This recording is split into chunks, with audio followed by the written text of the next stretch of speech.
limetufikia hivi punde. Kijana afahamikaye kwa jina la Kitumbi ameripotiwa na jeshi la polisi kwa kosa la kutembea na mke wa mmoja wa askari, na jeshi la polisi limeandaa zawadi nono kwa yote yule atakayempata kijana huyo, aidha kwa kupiga simu au kwa kuhakikisha namfikisha mikononi mwa jeshi la polisi kijana huyo ambaye anafahamika na kutambulika kwa matukio ya kimalaya mtaani. Lakini pia jeshi la polisi linawaasa sana wanawake kuwa makini na ndoa zao, lakini pia kujilinda, kwa sababu kijana huyu inaonekana kuwa na mvuto sana na ana swaga za motomoto ambazo hata mimi mtangazaji naweza nikadata pia, nawaza nikikutana naye. Jamani, kuwa ni makini. Jeshi la polisi linasisitiza zaidi na zaidi na zaidi kwa wino mwekundu kwamba kijana huyo wakuwa naye makini sana, kwa sababu hacheki na wanawake, hacheki na sketi.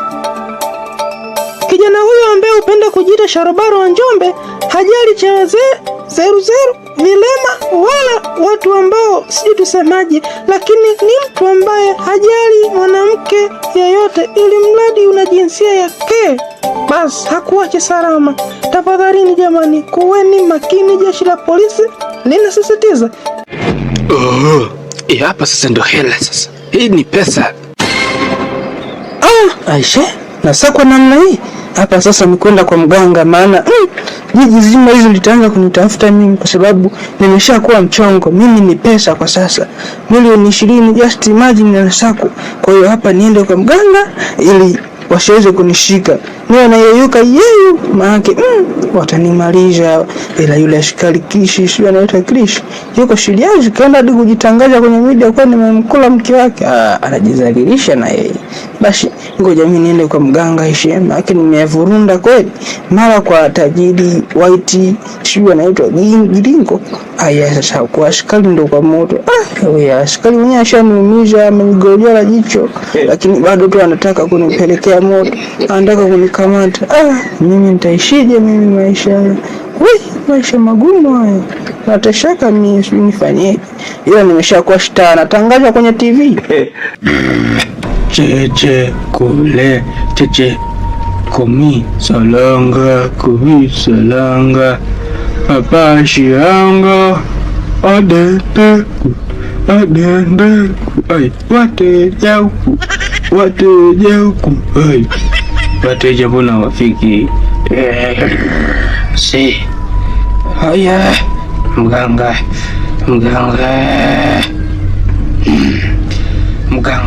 boyo ni hapa.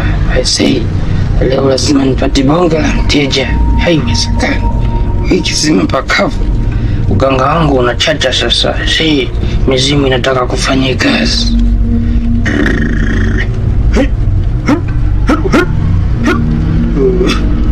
Mteja anakuja.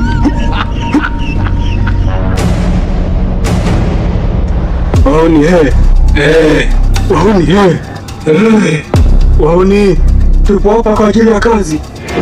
Kama mmesikia taarifa za habari, basi mtakuwa mnajua kwamba kuna pesa inazagaa. Milioni 20 imetangazwa na serikali, sio mtu binafsi. Hivyo hakuna dhuluma. Naona kabisa hiyo pesa ni yetu. Au mnaonaje vijana? Hiyo pesa ni yetu, si yetu? Hiyo ni yetu mkuu. Tutawanyika mtaani kumtafuta huyo kijana.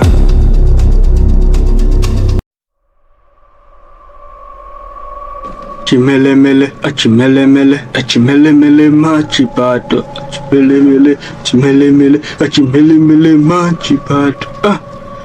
Machipato, hey, machipato, twende imba, machipato, machipato, imba tena, machipato. Che, kijana, inaonekana una shida kubwa sana wewe, si ndivyo? Umetawaliwa na hofu moyoni mwako, lakini pia akili yako kama imestoka kufanya kazi. Kwa nini lakini unakuwa malaya? Wewe linakusumbua tatizo la malaya. Kila mwanamke ukimwona unamtaka. Kwa nini? Mpaka unasakwa sasa hivi. Ndio maana umekimbilia kwa mganga Boyon. Mganga ambaye ana uwezo mkubwa. Nipo hapa jiji zima la Daili. Hakuna mganga ananifikia. I'm a top.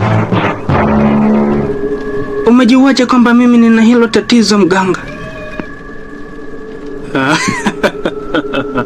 Hizo sio shida zangu mimi. hiyo shida zangu. Hey, sasa unataka nikusaidie, si ndivyo? Ndio mganga, ninahitaji msaada wako. Sina kimbilio jingine zaidi yako na kutegemea mganga. Please, nisaidie. Nitakusaidia, lakini chagua moja kati ya masharti haya: kuleta jasho la konokono au kutokufanya mapenzi kwa miaka 2.